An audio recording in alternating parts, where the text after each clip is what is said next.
أعوذ بالله من الشيطان الرجيم.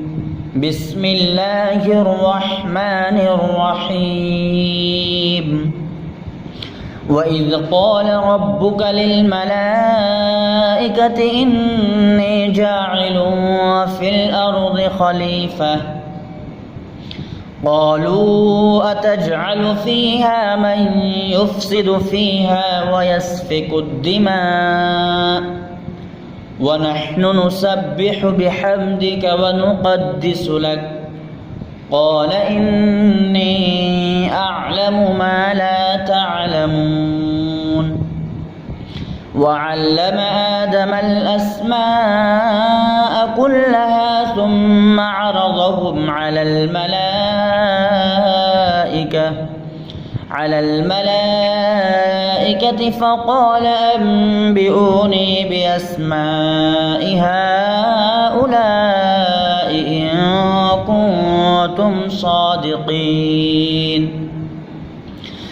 قالوا سبحانك لا علم لنا إلا ما علمتنا إنك أنت العليم الحكيم.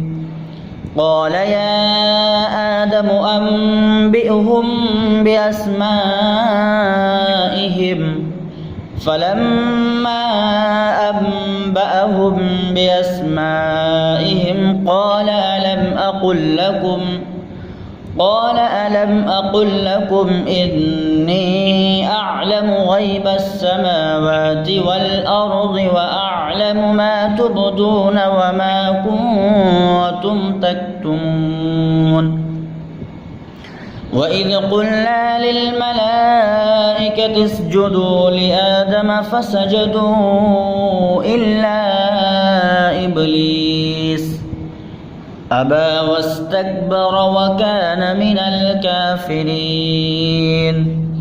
وقلنا يا آدم اسكن أنت وزوجك الجنة وكلا منها رغدا حيث شئتما ولا تقربا هذه الشجرة فتكونا من الظالمين.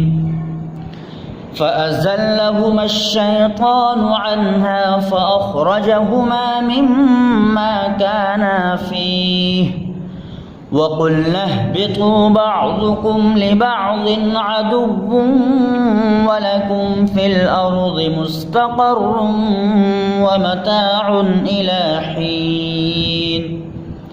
فتلقى آدم من ربه كلمات فتاب عليه إنه هو التواب الرحيم.